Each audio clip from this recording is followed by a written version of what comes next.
Yep.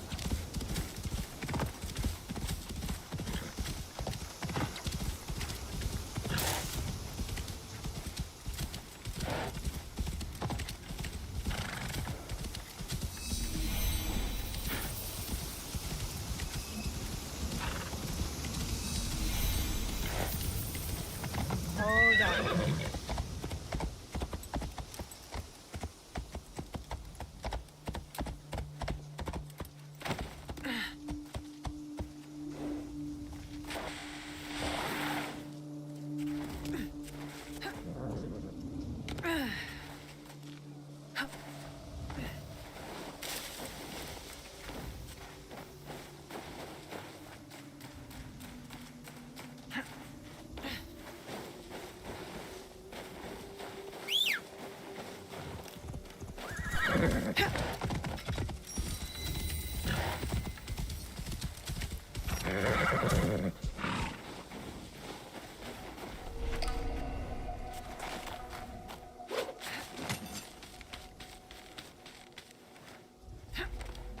Stick to the shadows. I don't want trouble.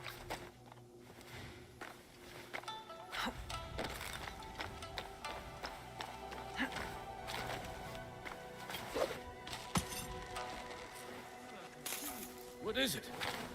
Eh?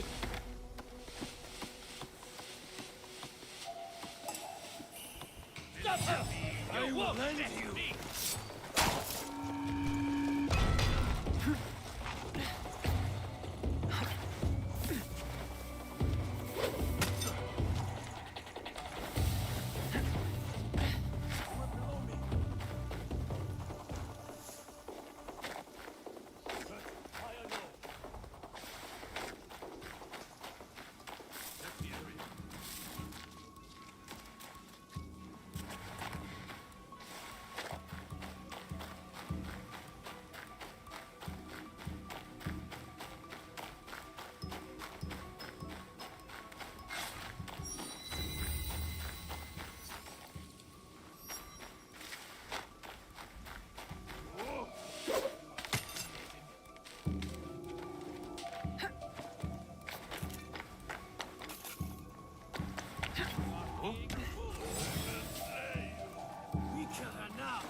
I can't let them see me.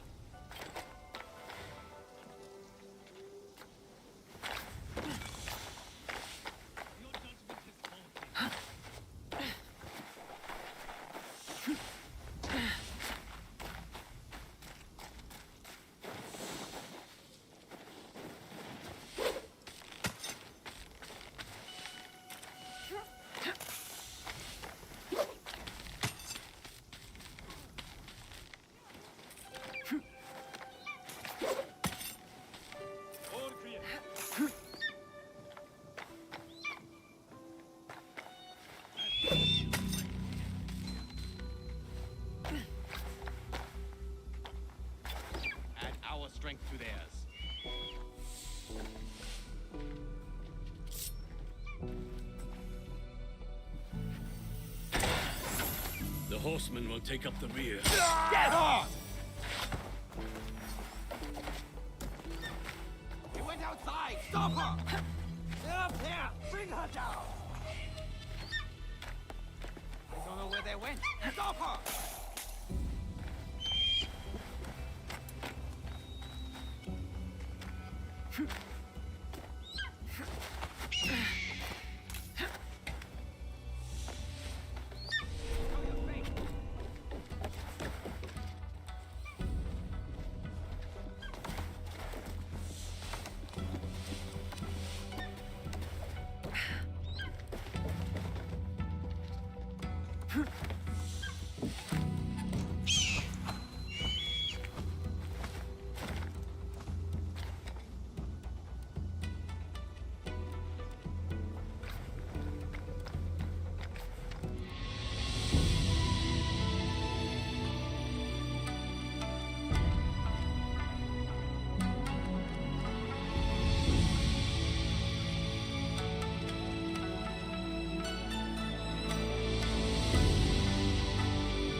Make that weapon disappear. Now! All right. That's better.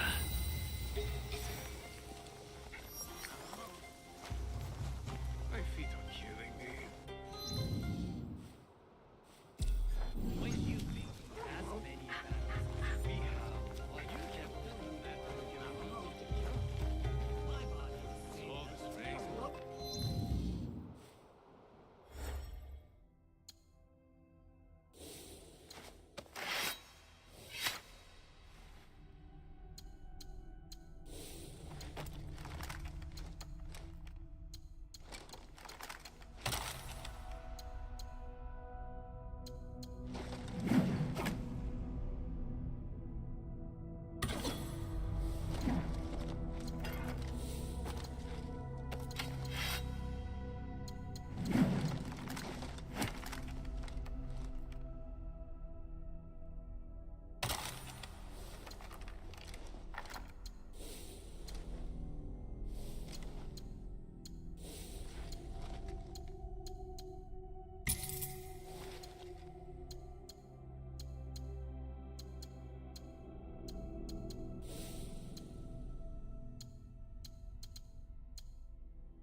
Let's kill.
There are messages from Kabukimono leaders asking Ronin to join them in Setsu.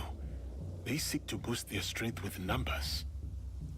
And they brazenly use this sacred place as their message board. But their insolence will be their undoing. All three are in Arima. I can find them and challenge them. Or I could reply and dare them to face me together.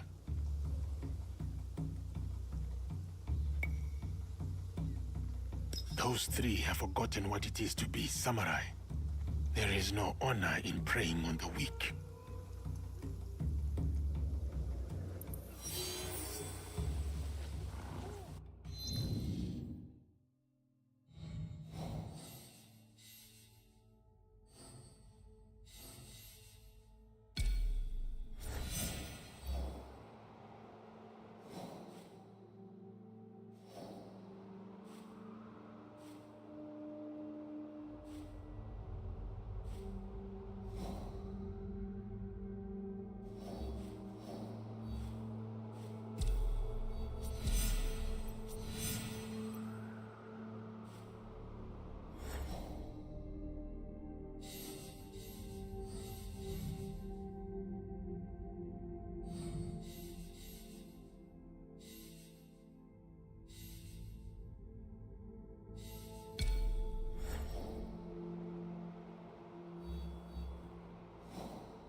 さ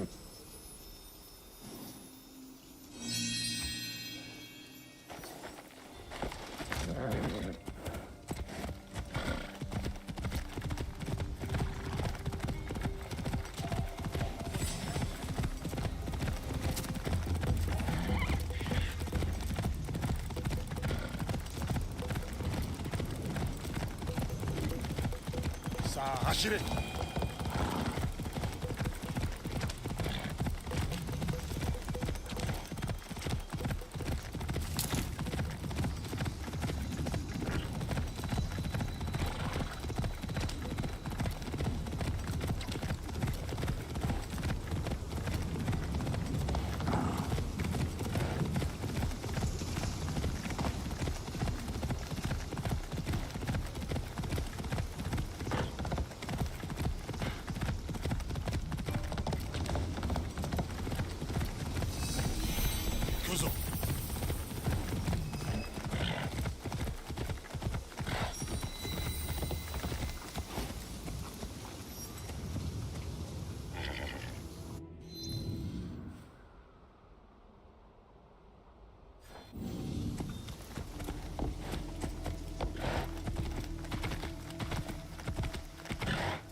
Okay. Thank you all for what is about to be a very long presentation. So Anthony and I ran some numbers, and to our best guess, The Last of Us Part 2 is 10 to 30% longer than Last of Us Part 1. However, this is the most detailed story presentation we've ever done. Like, if you think about the presentation for T1, where we kind of talk about the quarantine zone in somewhat detail, even though most of it changed, and then it's like, and here are some things that might happen with Joel and Ellie. They might go into a spore-filled subway tunnel. They might fight some cannibals. At some point, Joel will get incapacitated. This has everything figured out, even though it might change. Every character is accounted for, every cinematic is accounted for in this presentation, which means it's going to feel twice as long as the first game. So when you freak out, that's normal. That's part of this.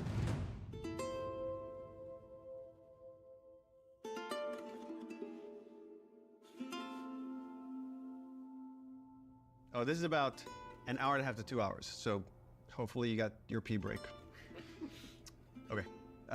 So we open on 15-year-old Ellie. This is a few weeks after the events of the first game.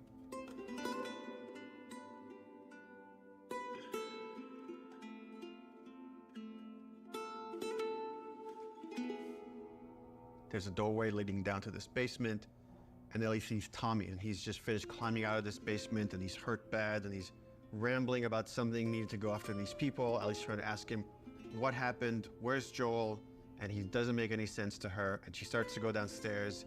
Tommy grabs her hand and tries to stop her, but he's too weak. She rips her arm away, and she heads down. And with each step, her heart races faster and faster as she sees this trail of blood. She opens the door, revealing Joel's mutilated body. And then shock just sets in, and she screams and tries to grab his body, and Dina comes and rips her away, and on that cacophony of sounds, silence.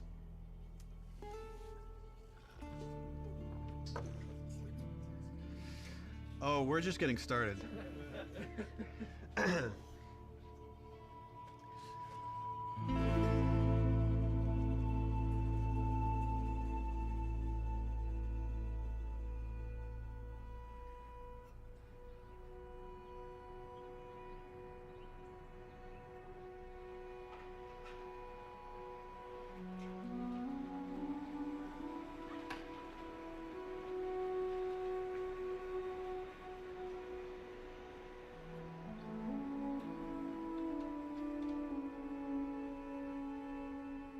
I've been working on this game since we finished, well, really been thinking about it since we finished The Last of Us. So many people were like, Last of Us 1 is so perfect.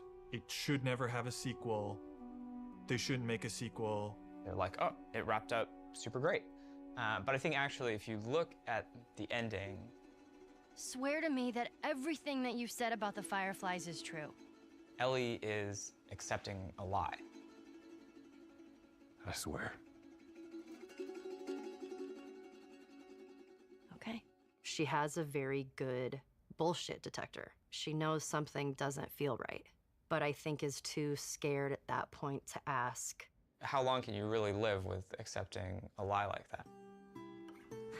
The Last of Us feels like an origin story for this survivor in this post-apocalyptic world.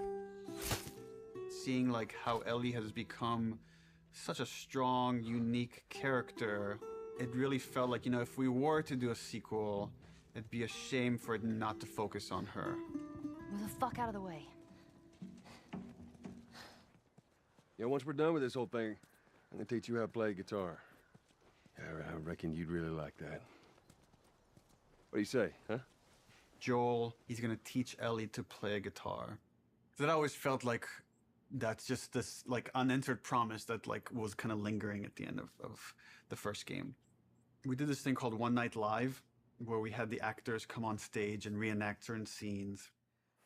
Say we get you to the Fireflies. What happens next? Marlene, she said that they have their own little quarantine zone, and that doctors are still trying to find a cure. I wrote this new scene that takes place after the ending of The Last of Us, but it was only shown to people in the audience. Like, we cut off the stream right before we showed them the scene. If I ever were to lose you, I'd surely lose myself. Try and sometimes you'll succeed to make this man of me. Our future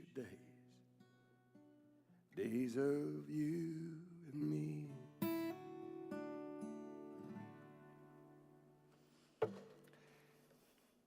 She's yours. No, I don't know the first thing about this. Hey, I promised you I'd teach you how to play. That scene ends with Ellie holding the guitar and playing one note. And that image was so strong in my mind that I'm sure that kind of trickled into this idea of this trailer. So I started working on some concept art, kept fleshing out the story. And as it felt like it was kind of gaining momentum, Uncharted 4 needed all hands on deck. Naughty Dog had always made one game, and as soon as it finishes one game, it works on another. When I started on Uncharted 3, we were starting to experiment then with trying to do 2 teams. After we finished Uncharted 3, I jumped onto Uncharted 4. At some point in time, Uncharted 4 was coming down to the wire, and it's just, we had to shift resources, and pretty much everyone just ended up on Uncharted, trying to finish it up. So I said, okay, before I come on like in full force on Uncharted 4, I just want to capture this trailer. I walk through the valley of the shadow of death, and I fear no evil, because I'm blind to it all. Said I walk beside the still waters, and they restore my soul, but I can't walk on the path of the right, 'cause I'm wrong. During the entire production of Uncharted 4, that's all I could think about. I had a lot of investment in Uncharted 4, but the day we were done with Uncharted 4, I went right back to that trailer to wrap it up. Anything for this shot that's still happening? Not in animation. Of the shadow of death. This one feels kind of strong to me. Drawing a lot of attention. Can we tone that down? Yep. Actually, my biggest fear with this announcement is that it leaks early. More than anything, I have nightmares about this trailer leaking early before we get to PSX.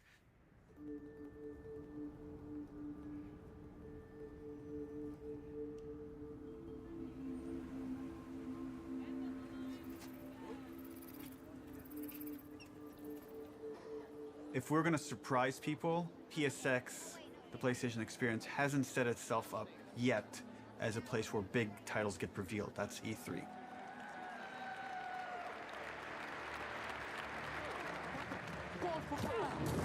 No!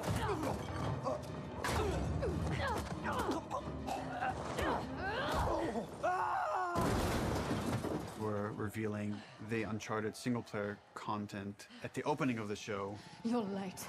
I thought you were professional. Oh, you should relax. You'll live longer.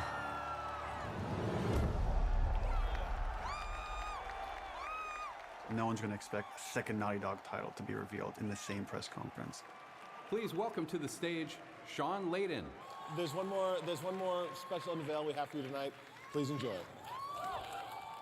When we first revealed The Last of Us, the Naughty Dog logo came up and the crowd erupted, and it was such a high that that's almost been like chasing the dragon, like wanting to recapture that feeling. Oh my God. Why does this look like The Last of Us, dude? Playing it at this surprising moment, I'm hopeful it will have a similar feel.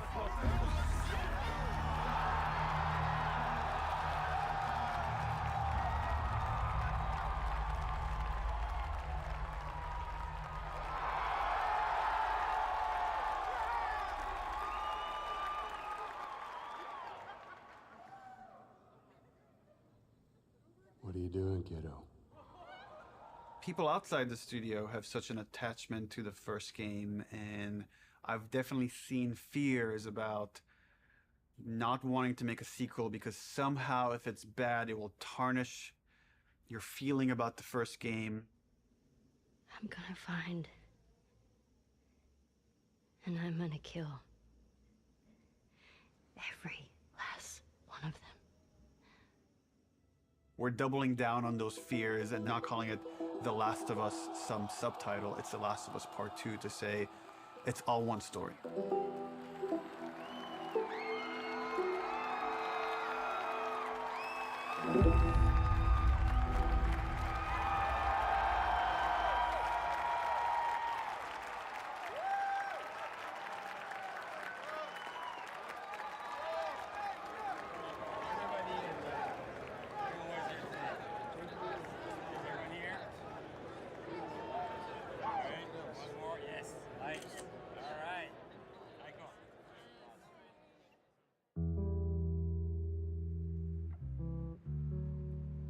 The concept for the sequel had to feel compelling enough, have enough weight that felt like, okay, this is an experience worth creating, worth spending the next 3 years on. I became really intrigued with the idea of the cycle of violence and how like certain events would trigger acts of violence that then would beget more acts of violence. It's almost never satisfying. It never brings the person you love back. And despite you thinking it's going to bring some closure, it doesn't. We just need more empathy.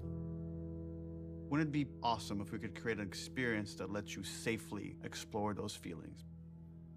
With that theme, all of a sudden everything fell into place and this outline emerged.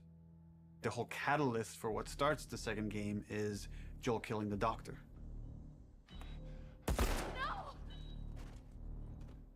That feeds right back in that idea of that cycle of violence. Now it sets up this whole kind of sequence of events. We're gonna start the game where you're playing a new character. That sequence ends with this character killing Joel. And we really have to paint her as this monster. Then when you play the next chunk of the game and you're Ellie and you're gonna pursue justice, quote unquote, and you're gonna go kill this entire crew, we're gonna go back in time and show you that same sequence of events, this character that you saw as a monster, to now get you to see things from her perspective. And how this crew is a bunch of people trying to survive in this world. And they had their reasons for pursuing and finding Joel and killing him. And the story was becoming very epic and ambitious. And I had a few parts that I was kind of stuck on. And I felt like to kind of shake things up, I wanted to bring in another writer. I thought it was a very thoughtful story about violence and obsession. He had Abby, sort of like this girl who was the daughter of the doctor. And that Ellie would go on this vengeance quest. And when he was like, and then Ellie actually kills Abby, I was like, what? You're gonna... Yeah, let's fucking do it. Not only is she contributing in a lot of ways, I feel like she's challenging what this story can be. She's wanted to add more romantic intimacy between the characters. Those are areas that I've been, I don't know, more uncomfortable writing that stuff. After the first day, she was telling me that she went home and told her husband that, I think I just got Ellie's girlfriend pregnant. Because that was her big idea the first day, and that had this trickle-on effect and actually added a lot to the story. Ellie is this very relatable character. I thought she was a perfect vehicle to challenge this notion that violence doesn't have a cost, because it does have a cost in reality. It's going to ruin this girl.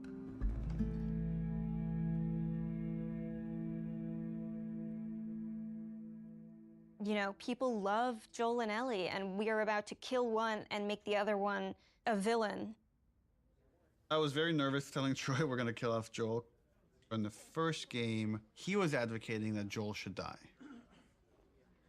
When I read the ending to part 1, I was like, you're gonna piss a lot of people off.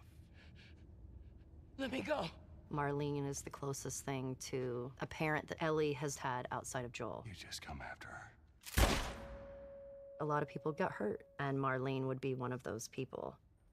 Joel has crossed these moral lines, and therefore he deserves to die, and he thought it might be a more dramatic ending. And I was like, no, you're crazy. Like, but then in the second game, that's why I was like, thought like, oh, he would take it pretty easily. He goes, so Joel dies. And he's like, so this happens, and then and I literally had to stop. I was like, can you give me just a second? Because it literally was as if someone was telling me about how my friend had just died. I think he kind of took it hard. It was like the character meant so much to him.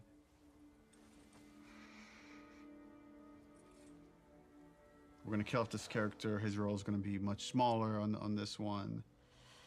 All of a sudden, it was, please don't take this from me yet. Ellie is scared to be alone. Everybody that she's loved up until that point, she's lost them. It's hard to imagine the story without Joel dying. Like, you feel that hate, Ellie feels that hate. You're one-to-one, you're on the stick, and that informs the rest of the story.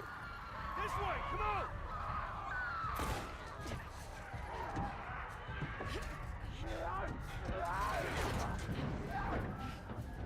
You okay? Yeah. We get you through interactivity to really connect and empathize with this character. Y'all act like you heard of us or something. And then make you feel like, I've led Joel to a trap.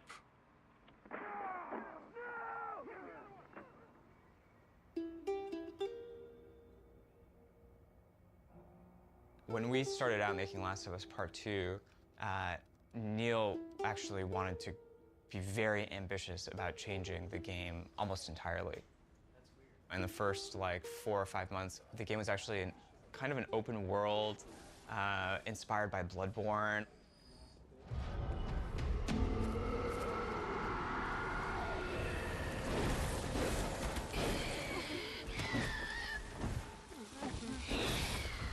And like it was purely melee focused, like it was all hand-to-hand combat.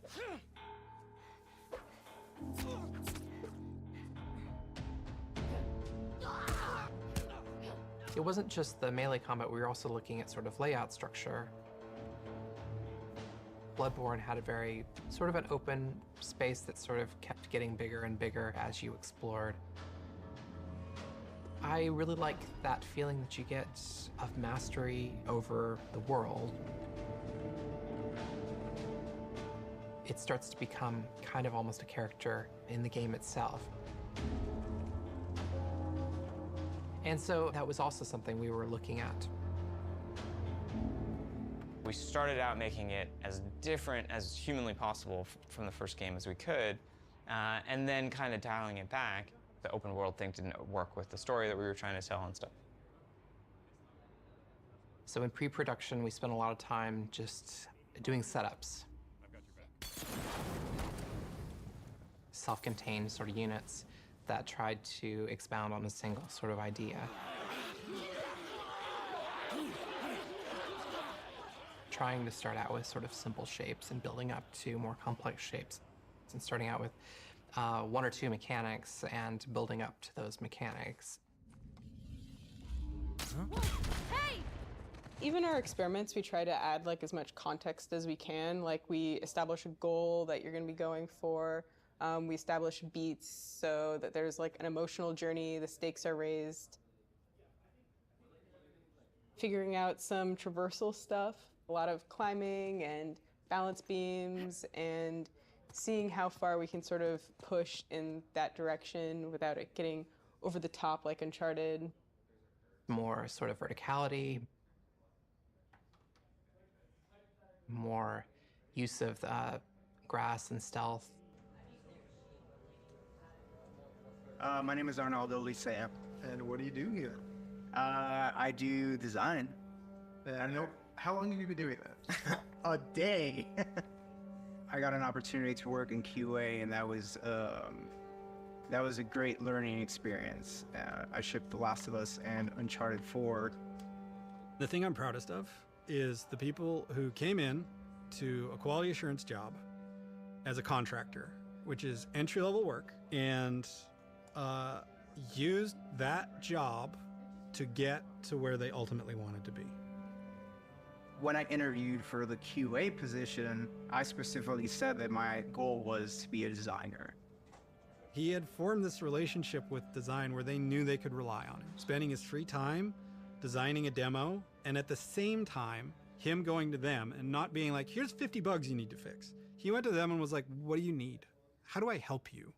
What kind of bugs do you need? And for their part, they embraced him and were like, why don't we show you how to lay out nav mesh? I am anxious to prove myself. There is no babying when you start. You just hit the ground running. If I don't cut it, I go back to QA or find something else. We're trying to figure out at the moment how we handle big spaces, bigger than the first game.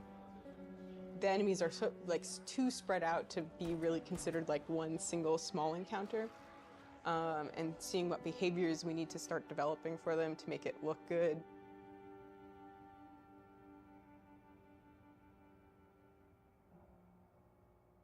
The opening of Seattle, that whole section was pretty slow and quite linear in the level design. Let's assume that there's guys in this building, someone's starting to shoot at me from the second floor. So, okay, if I'm on the horse and I'm getting shot at, I can't take cover with the horse, so probably first thing I'm going to do is jump off. And that's slow and clumsy, and maybe we can make that faster. It's like, but once I jump off, I'm going to want to take cover behind something. It's like, okay, I'm taking cover. Now what the fuck do I do with this horse? I assume the enemies are going to shoot at it. If they don't, that's kind of weird. Does Dina ride off with the horse to help it stay safe? Well, that sucks because I'm trying to build a relationship with Dina, and if my partner leaves me, that makes me like her less. I'm like, okay, so Dina has to get off the horse and take cover with me and help me engage with the enemies. Okay, but the horse is still there, so what happens with this horse? Does it ride off on its own in order to like protect itself and then come back after? Oh, that feels too intelligent for a horse. That seems a little funny. As soon as there's range combat, the horse kind of makes it fall apart. What if we did this whole sequence on foot? How do I approach this building? Imagine this is more dense with cars and ferns and interesting ways for me to close this distance. Maybe when I get close enough, 2 militia guys come out. I have this little firefight with this front before I could rush forward and go into this building, climb up, and take out the sharpshooter that was harassing me. Really simple, small fight. Now there's tension. Guys can come from anywhere, like from this rooftop, from these windows. And that really inspired us to take some pretty drastic changes as far as the flow, inserting more combat, opening up the layout to give the player more options as far as they explore the city. You can imagine this as being kind of the hub with it poking into streets, and I could go into the streets and explore and find those locations, what we're kind of calling dungeons. So that's the plan.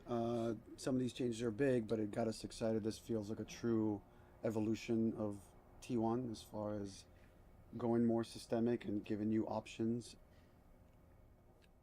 If there's concern, it's about scale, it's about scope, it's about can we actually build this thing? The scope is always bigger than the last game. It always has been. It always will be, probably.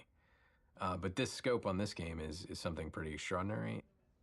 Everyone seems to agree that the thing we're building is going to be cool. Once it's done, it's just that it's such a big game. Our games have become more and more ambitious, and the studio has gotten a lot bigger. When I started here, we were 40 people. Now we're over 300. You can't handle that many people with a flat hierarchy. As we grew, we've had to introduce new titles just to control management, control communication, make sure things don't fall through the cracks. We have no producers at Naughty Dog. There's so many talented people here that you can rely on and lean on. It makes the game better. And that's really kind of the secret sauce of Naughty Dog, is how collaborative it is. You find the right people who really want to do the best they can possibly do, and then you kind of give them the resources to try. You're getting what you asked for as a creative person, right? You're kind of getting the freedom to go as far as you can go, but sometimes I think we need to be safe from ourselves a little bit. With The Last of Us 2, there's a real sense of opportunity. This is going to be a much cleaner production than we've done in the past. We're going to get it right this time. This is the first project that has had the proper pre-production period where we have locked down, for the most part, the story beginning, middle, and end before we started production. That hasn't happened. I don't know if that has ever happened, now that I think about it. It's a very, very messy process, which is, again, why it's a lot of times really difficult to schedule. I think right now we are planning on springtime of 2018. So when springtime 2018 comes around, The Last of Us 2 isn't in stores, you can look back at this and say, well, I guess their plan wasn't exactly set in stone.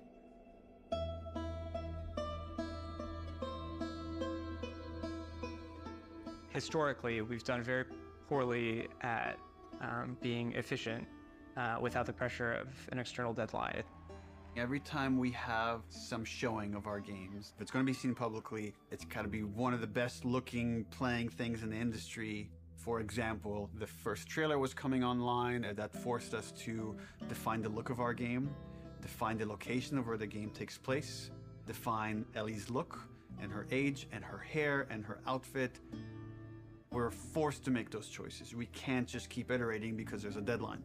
We want to try and schedule the game using these milestones as soon as possible.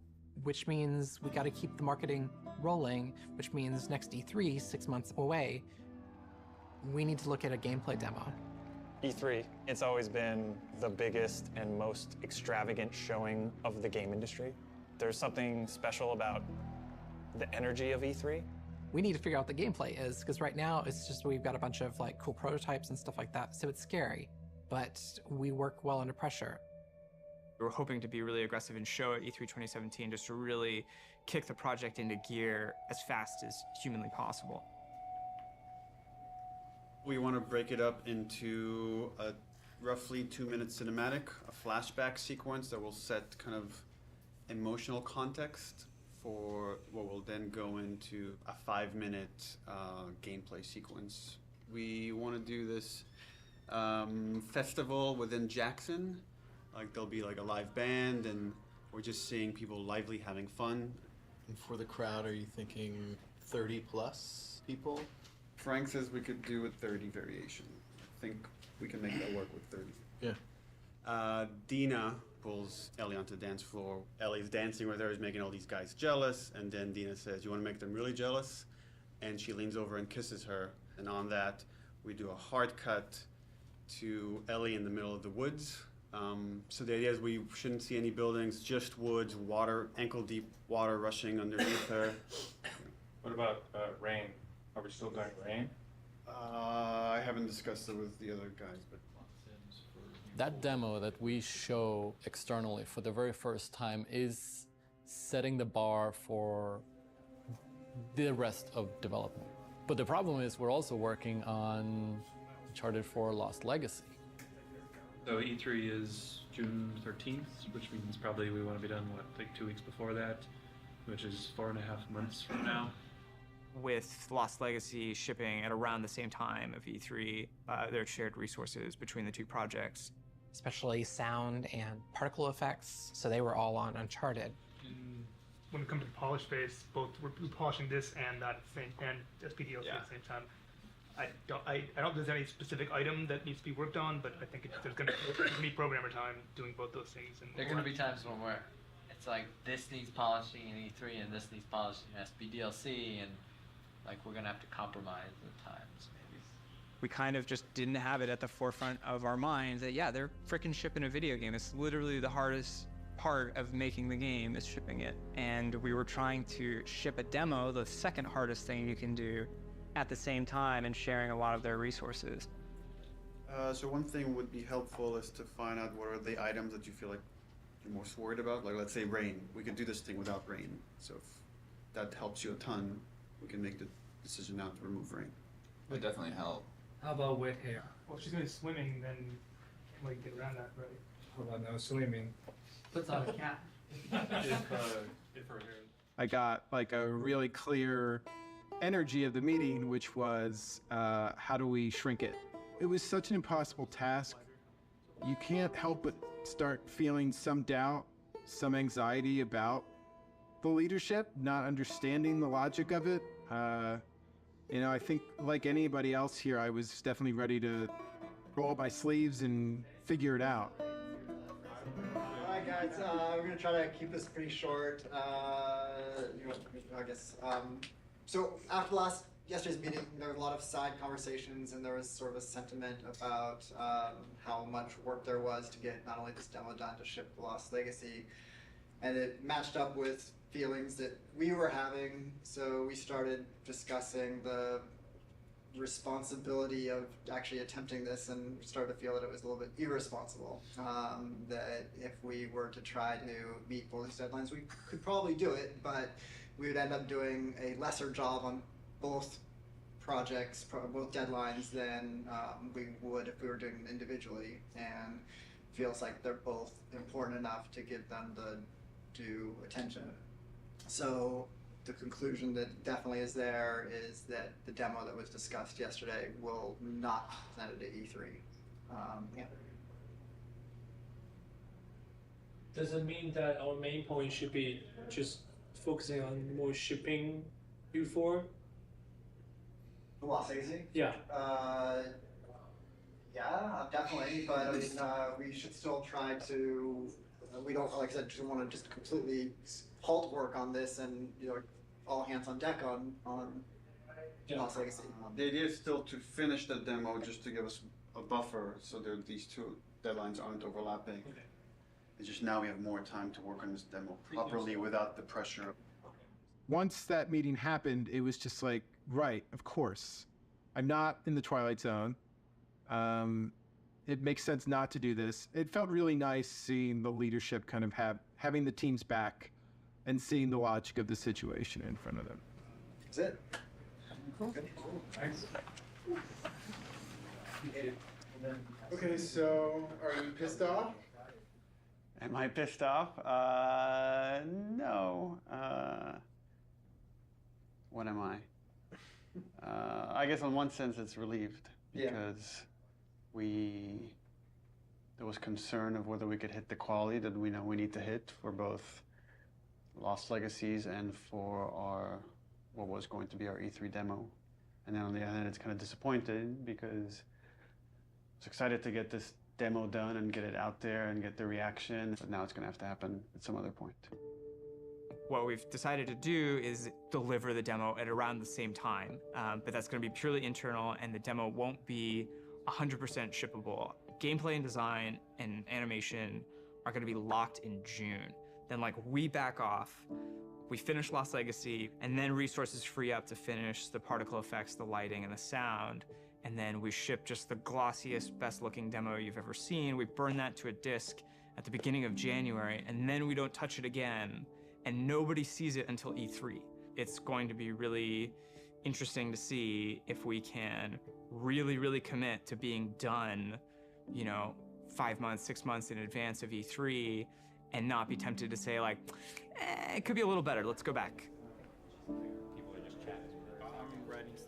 And we really just need to have the discipline not to do that. But that then left us as okay, what's our next marketing beat? What are we going to show next from this game? So now we have a new plan where we're going to release a cinematic around PSX time. I think we're going to do it at the Paris Game Show. This seemed like a pretty intriguing scene to introduce Abby. That whole scene is going to be our next marketing beat. And then we're not going to say much about it, about how this fits into the game, where it fits into the game.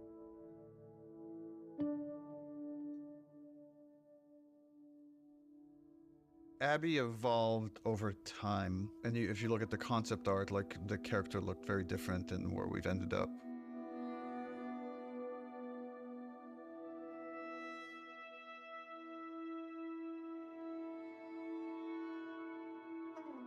I don't remember at what point we decided to go with someone really kind of muscular and broad, but I remember once the idea came up, it felt very fresh. Once we sort of nailed down the body of Abby, we played around with different ideas of how we wanted to accentuate her arms or not. And there's something interesting in Abby feeling a lot like Joel.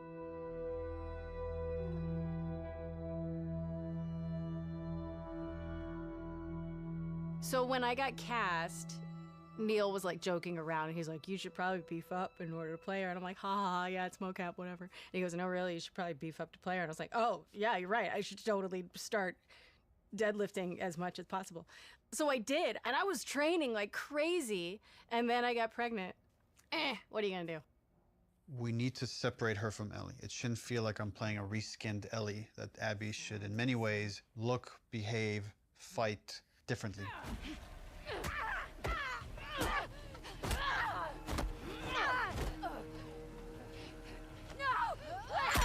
So in gameplay, we've discussed, well, she needs to have different upgrade trees. It means we have to make the investment of capturing a whole different moveset for Abby. We can't just remap Ellie's animation onto Abby. Holy fuck. Abby has a fear of height, and there's stuff we're doing with the camera to make you feel vertigo. And that helps build empathy. It makes this character real. We let you both live, and you wasted it. She's aesthetically a very intriguing and iconic and powerful character. Abby, who are these kids? They saved my life. Can you take a look at her? Once she's killed Joel, what is Abby's motivation? What is she trying to achieve? Her redemption is really taking care of Yara and Lev, these two